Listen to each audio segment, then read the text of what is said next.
नमस्कार, मैं हूं नंदिनी चौहान। आप देख रहे हैं चैनल 9 न्यूज। अगर आपने हमारा यूट्यूब चैनल सब्सक्राइब नहीं किया है तो सब्सक्राइब करने के साथ ही बेल आइकन दबाना नहीं भूलें। खबरों पर जाने से पहले नजर डालते हैं आज की टॉप हेडलाइंस पर। माही और मानसी का पानी नहीं पहुंचा मावली तो 1 दर्जन से अधिक लटकेंगे फांसी पर। मंगलवार को अनशनकारियों ने दी चेतावनी। 2 दिन से मावली के उपखंड पर चल रहा है धरना। एडवोकेट प्रोटेक्शन एक्ट को लेकर अधिवक्ताओं ने कोर्ट में किया सुंदरकांड। मुख्यमंत्री को सद्बुद्धि देने को लेकर अधिवक्ताओं ने भगवान से की प्रार्थना। पिछले 9 दिनों से अधिवक्ता है हड़ताल पर। सलूम्बर के समीप वासा गांव की महिला ने किया जहर का सेवन। इलाज के दौरान हुई मौत के बाद महिला के पियर पक्ष ने ससुराल पक्ष पर लगाया गंभीर आरोप। कार्यवाही की उठाई मांग। अब खबरें विस्तार से। माही बांध और मानसी नदी का पानी मेवाड़ में लाने और बागोलिया बांध को भरने के लिए सोमवार से मावली उपखंड कार्यालय पर धरने पर बैठे अनशनकारियों ने मंगलवार को घोषणा की कि उनकी मांगों की पूर्ति जल्द नहीं की गई तो वे एक एक करके फांसी के फंदे पर झूल जाएंगे। इसके लिए अनशन स्थल पर मंगलवार को नीम के पेड़ों पर फांसी के फंदे भी लटकाए गए हैं। आमरण अनशन के 2 दिन बीत जाने के बाद भी प्रशासन की ओर से कोई जवाब नहीं आने पर किंग सेना मातृभूमि धर्म संघ ने सोमवार को यह फैसला लिया। अनशन स्थल पर मौजूद संगठन के राष्ट्रीय अध्यक्ष कुंवर राव गगन सिंह ने कहा कि स्थानीय प्रशासन हर 3 घंटे में अनशन स्थल की फोटो और अन्य जानकारी ले रहा है। अनशनकारियों में 75 साल के लालूराम डांगी और 68 साल के सुखराम भील भी हैं, लेकिन स्वास्थ्य विभाग ने अभी तक एक बार भी अनशनकारियों के स्वास्थ्य की जांच नहीं की है। सोमवार को 2 ग्रामीण हीरालाल तेली नूरड़ा और गोपाल लखारा इटाली ने भी भूख हड़ताल शुरू करने की घोषणा की। अब अनशनकारियों की संख्या बढ़कर 13 हो गई है। मावली पूर्व प्रधान सुशील ओस्तवाल, भाजपा डबोक मंडल अध्यक्ष कुलदीप सिंह चंडावत, मावली व्यापार मंडल अध्यक्ष निर्मल लोढ़ा, श्रीनाथ टैक्सी यूनियन अध्यक्ष वीर सिंह गुज्जर, सामाजिक कार्यकर्ता रूपलाल मेनारिया, ऋतुराज सिंह उज्जैन, किशन सिंह राव ने अनशन स्थल पर आकर संगठन की मांगों का समर्थन किया। माही, मानसी और बागोलिया को लेकर पिछले 2 दिनों से आमरण अनशन पर उपखंड तहसील कार्यालय मावली पर धरने पर बैठे 13 आमरण अनशनकारियों ने घोषणा की है कि सरकार ने अगर जल्द ही उनकी मांगों पर निराकरण नहीं किया, उनकी सुनवाई नहीं की तो वे जल्द ही जो सामने उपखंड कार्यालय के सामने जो नीम के पेड़ हैं उस पर 13 फांसी के फंदे लगाकर झूल जाएंगे। और ये अभी संख्या 13 है। मैं आपको बता देना चाहता हूँ, राजस्थान सरकार को भी ये चेतावनी देना चाहता हूँ किंग सेना की तरफ से कि ये जो 13 की संख्या है, ये फांसी के फंदे हैं, इसमें रोज और हर घंटे बढ़ोतरी होती जाएगी। जोधपुर में पिछले दिनों हुई अधिवक्ता की हत्या के मामले में मंगलवार को उदयपुर बार एसोसिएशन की ओर से एडवोकेट प्रोटेक्शन एक्ट की मांग को लेकर सद्बुद्धि यज्ञ किया गया। कोर्ट परिसर में सुंदरकांड करते हुए वकीलों ने सीएम अशोक गहलोत को सद्बुद्धि देने की प्रार्थना की। उदयपुर बार एसोसिएशन के बैनर तले सैकड़ों अधिवक्ताओं ने इस सद्बुद्धि यज्ञ में भाग लिया। वकीलों ने इस दौरान सरकार के खिलाफ आक्रोश जताते हुए मांगों को पूरी करने की बात कही। वहीं कई दिनों से कोर्ट में कामकाज ठप रहने से युवा और नए वकीलों को कई दिक्कतों का सामना करना पड़ रहा है। उदयपुर बार एसोसिएशन के अध्यक्ष राकेश मोगरा ने बताया कि राजस्थान में कई मामलों में अधिवक्ताओं को हमलों में जान गंवानी पड़ रही है, मगर सरकार के कान पर जूं तक नहीं रेंग रही। बीते दिनों मुख्यमंत्री के शहर में हुई घटना के बाद भी वे अधिवक्ताओं की सुरक्षा को लेकर गंभीर नहीं है। यदि वक्त रहते मांगे पूरी नहीं हुई तो जनव्यापी आंदोलन के लिए अधिवक्ता सड़कों पर उतरेंगे, तो इसकी जिम्मेदारी राज्य सरकार की होगी।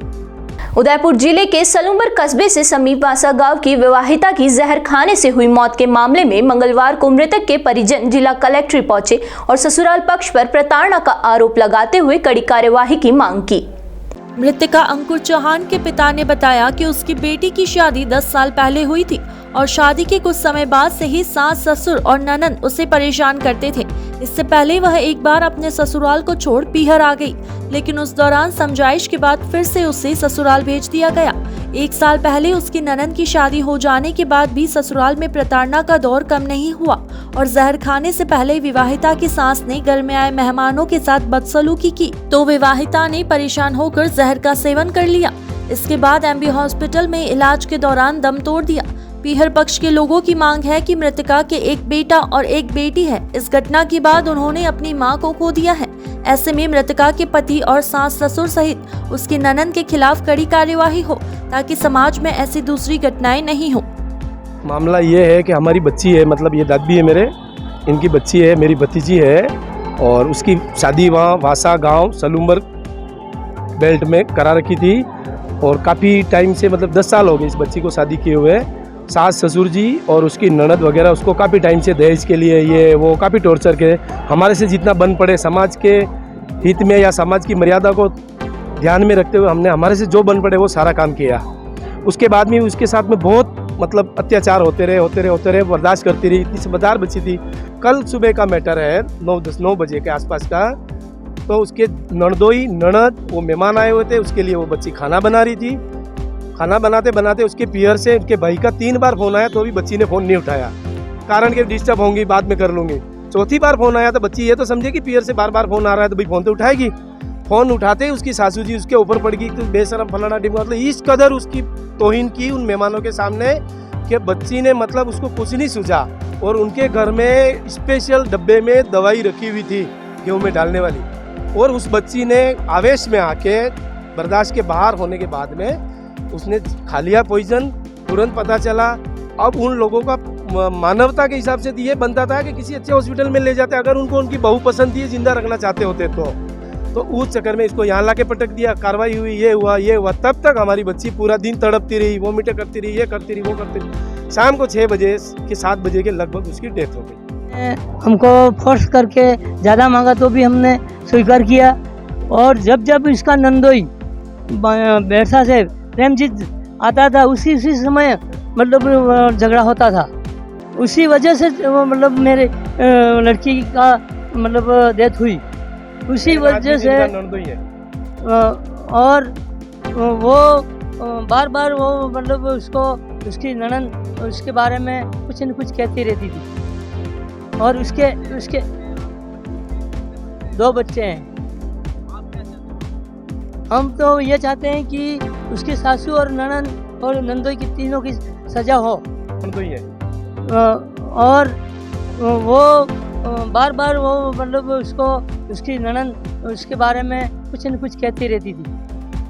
और उसके 2 बच्चे हैं। हम तो ये चाहते हैं कि उसकी सासू और ननद और नंदोई की तीनों की सजा हो। प्रदेश में हो रहे पेपर लीक मामले के विरोध में भारतीय जनता पार्टी युवा मोर्चा की ओर से विधानसभा का घेराव किया जाएगा। 4 मार्च को प्रदेश के युवा एक साथ जयपुर में इकट्ठा होंगे और इसके बाद सरकार के विरोध में प्रदर्शन करेंगे। भारतीय जनता पार्टी युवा मोर्चा की ओर से किए जाने वाले कार्यक्रम को लेकर मंगलवार को पार्टी कार्यालय में देहात भाजपा जिला अध्यक्ष चंद्रगुप्त सिंह ने प्रेस वार्ता की। इसमें उन्होंने बताया कि राज्य सरकार ने युवाओं को बेरोजगारी भत्ते के नाम पर ठगने का काम किया है, तो वहीं दूसरी ओर पेपर लीक मामले में लाखों युवाओं के सपने टूट गए हैं। उन्होंने कहा कि देहात के 35 मंडलों पर प्रतिदिन बैठक और चौपालों का आयोजन कर अधिक से अधिक युवाओं को जयपुर ले जाने का प्रयास किया जाएगा। 1 मार्च को प्रत्येक मंडल में भारतीय जनता पार्टी युवा मोर्चा द्वारा बाइक रैली का आयोजन किया जाएगा। इसमें भी 4 मार्च को होने वाले विधानसभा घेराव कार्यक्रम के बारे में युवाओं को जानकारी दी जाएगी।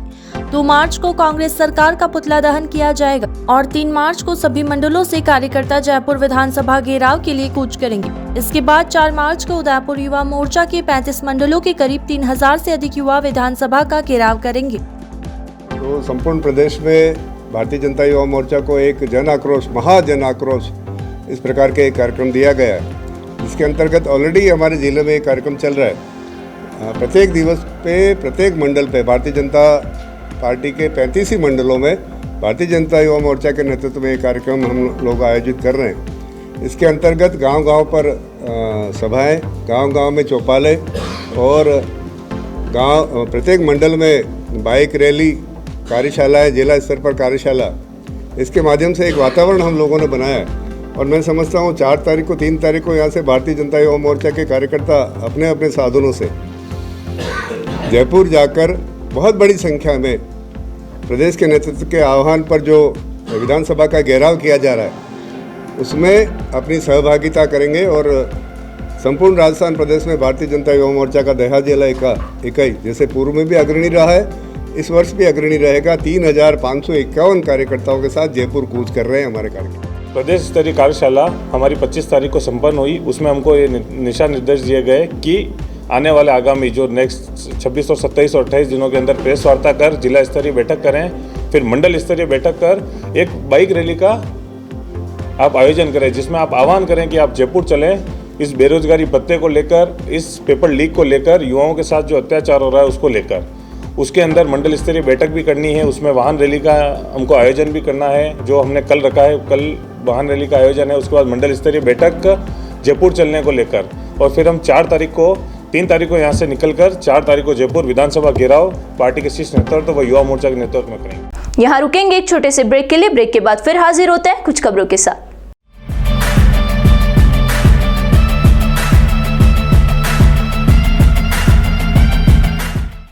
काम से ब्रेक चाहिए या वीकेंड पर करनी हो धमाल, बर्थडे पार्टी ऑर्गेनाइज करनी है या फिर करना हो एनिवर्सरी का ग्रेट सेलिब्रेशन, फैमिली के साथ बाहर जाना हो या फिर दोस्तों के साथ करनी हो पार्टी शार्टी,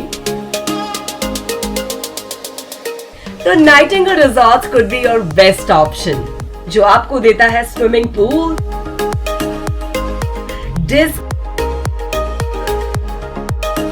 डिलीशियस खाना और बड़ा सा banquet hall, which you can book from only for 50 rupees. तो सोच क्या रहे हो, आज ही बुक करो Nightingale resorts for all your great experiences at Nathdwara and Rajsamand.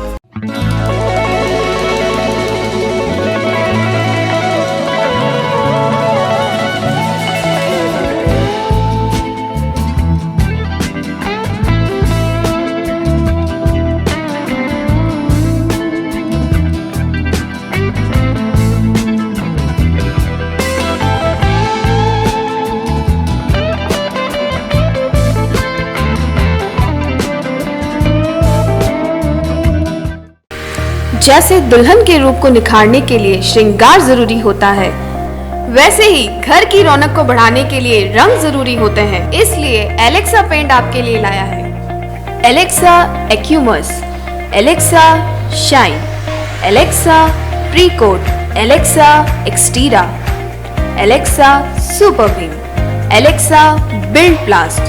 सूर्य नगरी के नाम से मशहूर है जैसलमेर। यदि आप भी जैसलमेर जाने का सोच रहे हैं तो आपके लिए मुस्कान टूर्स एंड ट्रैवल्स लेकर आया है बेहद खास पैकेज, जहां आप कैमल राइड, सांस्कृतिक कार्यक्रम और जीप सफारी सहित पैराग्लाइडिंग का भी आनंद ले सकेंगे। तो आज ही संपर्क करें Muskan tours and travels, first floor Talesara chamber JK hospital के पास, गोपालपुरा, उदयपुर। Mobile number 9799284111। घर की सजावट के लिए जरूरी है इंटीरियर। यदि आप भी घर का फर्नीचर खरीदने के लिए सोच रहे हैं तो देर मत कीजिए, क्योंकि पूनम फर्नीचर्स लेकर आया है आपके लिए अच्छी क्वालिटी वाला ट्रेंडी फर्नीचर, जो आपके घर के आकर्षण को बढ़ाने में करेगा आपकी मदद। इसके साथ ही उपलब्ध है फाइनेंस सुविधा। आज ही संपर्क करें Poonam furniture, Hiranmagri sector 5, Menaria guest house के पास, उदयपुर। मोबाइल नंबर 9828141898 और 9783262618।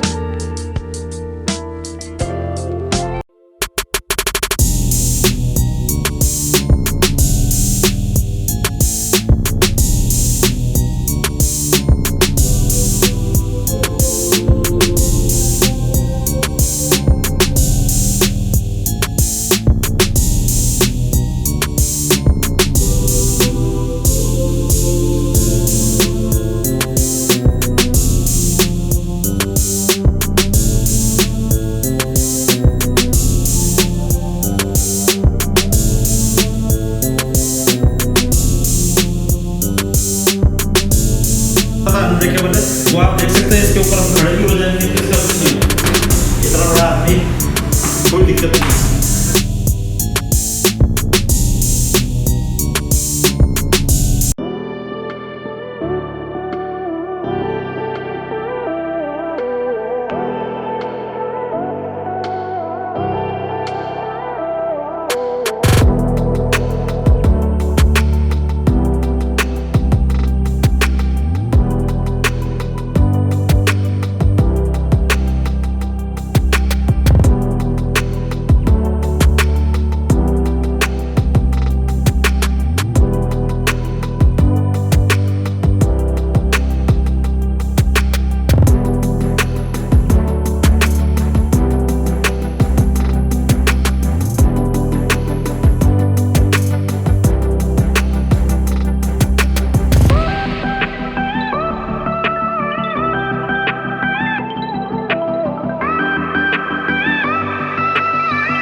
ब्रेक के बाद फिर से आपका स्वागत है। बढ़ते हैं अगली खबरों की ओर। उदयपुर के मोहनलाल सुखाड़िया विश्वविद्यालय के बप्पा रावल सभागार में मंगलवार को संभागीय स्तर पर युवा चिंतन शिविर आयोजित किया गया। शिविर में राजीव गांधी पंचायती राज संगठन के उपाध्यक्ष हर्षवर्धन सतकाल और प्रोफेसर गौरव वल्लभ ने बतौर अतिथि शिरकत की। शिविर में सतकाल ने पंचायती राज संस्थाओं की भूमिका, त्रिस्तरीय शासन प्रणाली, 73वें और 74वें संविधान संशोधन और ग्राम सभा की भूमिका पर अपनी बात रखी।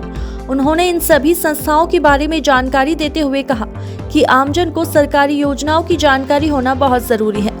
वहीं प्रोफेसर गौरव वल्लभ ने देश निर्माण में युवाओं की भूमिका, डेमोग्राफिक डिविडेंड, युवा जोश के सदुपयोग, रिसर्च एंड डेवलपमेंट की भूमिका और स्किल डेवलपमेंट पर अपनी बात कही। इस मौके पर राजस्थान युवा बोर्ड के अध्यक्ष और राज्य मंत्री सीताराम लांबा ने राज्य में युवा नीति के निर्माण एवं युवाओं के कल्याण हेतु किए जा रहे प्रयास के बारे में जानकारी दी। आपको बता दें कि कार्यक्रम के संभाग के सभी से युवा प्रतिनिधि शिविर में भाग लेने पहुंचे थे। शिविर के उद्घाटन सत्र में कलेक्टर ताराचंद मीणा भी मौजूद रहे।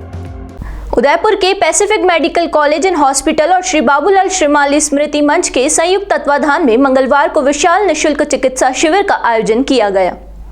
भूताला रोड स्थित लोसिंग के प्राइमरी स्कूल में आयोजित इस शिविर में नेत्र रोग, नाक, कान, गला, फिजिशियन, दंत एवं अन्य सभी प्रकार की बीमारियों से ग्रसित लोगों को निःशुल्क परामर्श प्रदान किया गया।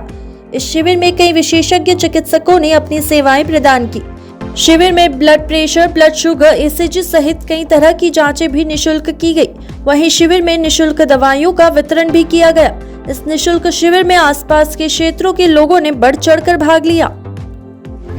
ये कैंप बाबूलाल जी श्रीमाली स्मृति मंच के द्वारा आयोजित किया गया, तो उसमें उनकी जो भावना रही थी कि आम गरीब व्यक्ति को इलाज मिले, उसको जानकारी मिले। वो यहाँ जैसे प्राथमिक स्वास्थ्य केंद्र होता है हमारे गांव में, तो लोग बाग जब बीमार होते हैं तो वहाँ जाते हैं। स्वास्थ्य की अवेयरनेस ज़रूरी है।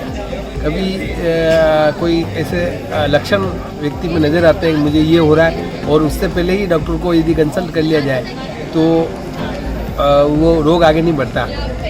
तो ये स्वास्थ्य की अवेयरनेस को बढ़ाने के हिसाब से ये कैंप आयोजित करने का उद्देश्य है। आगे भविष्य में इसी तरह के आँखों के कैंप और इसी तरह मेडिकल अवेयरनेस को लेकर भी ये स्मृति मंच काम करेगा। उदयपुर शहर के समीप बेदला खुर्द गांव को रामगिरी से जोड़ने वाली पुलिया के निर्माण को लेकर अब रास्ता साफ हो गया है। जल्द ही क्षेत्र के लोगों को UIT द्वारा पुलिया बनाकर एक बड़ी सौगात दी जाएगी। UIT ने पुलिया निर्माण के लिए 92 लाख रुपए की वित्तीय स्वीकृति जारी कर दी है। UIT की ओर वित्तीय स्वीकृति जारी करने के बाद बड़गांव उप प्रधान प्रताप सिंह राठौड़ ने बताया कि पुलिया बनने के बाद ग्रामीणों को लाभ होगा। वहीं मावली विधायक धर्मनारायण जोशी भी इस मुद्दे को विधानसभा में उठा चुके हैं। राठौड़ ने बताया कि बेदला खुर्द पंचायत से रामगिरी का इलाका भौतिक दृष्टि से कटा हुआ है। यही नहीं, इस पुलिया का निर्माण नहीं होने की वजह से क्षेत्र के किसानों, ग्रामीणों को काफी परेशानी का सामना करना पड़ता है।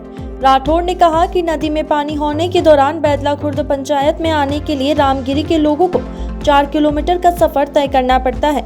UIT की ओर वित्तीय स्वीकृति जारी करने के बाद ग्रामीणों सहित यहाँ के जनप्रतिनिधियों ने आभार व्यक्त किया। ये हम सब के लिए बड़ा ही आज खुशी का दिन है। UIT द्वारा एक बहुप्रतीक्षित रामगिरी की पुलिया के निर्माण की मांग जो है वो पिछले लंबे समय से की जा रही थी।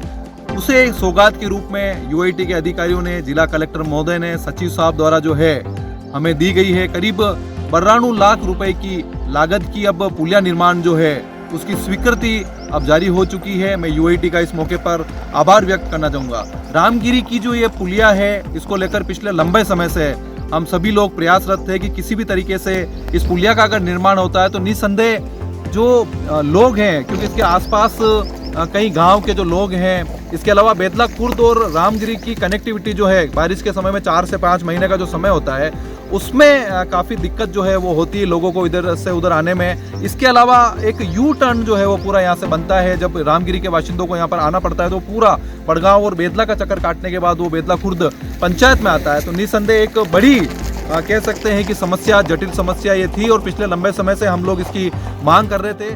एक बार फिर नजर डालते हैं आज की टॉप हेडलाइंस पर। माही और मानसी का पानी नहीं पहुंचा मावली तो 1 दर्जन से अधिक लटकेंगे फांसी पर। मंगलवार को अनशनकारियों ने दी चेतावनी। 2 दिन से मावली के उपखंड पर चल रहा है धरना। एडवोकेट प्रोटेक्शन एक्ट को लेकर अधिवक्ताओं ने कोर्ट में किया सुंदरकांड। मुख्यमंत्री को सद्बुद्धि देने को लेकर अधिवक्ताओं ने भगवान से की प्रार्थना। पिछले 9 दिनों से अधिवक्ता है हड़ताल पर। सलूम्बर के समीप वासा गांव की महिला ने किया जहर का सेवन। इलाज के दौरान हुई मौत के बाद महिला के पियर पक्ष ने ससुराल पक्ष पर लगाया गंभीर आरोप। कार्यवाही की उठाई मांग।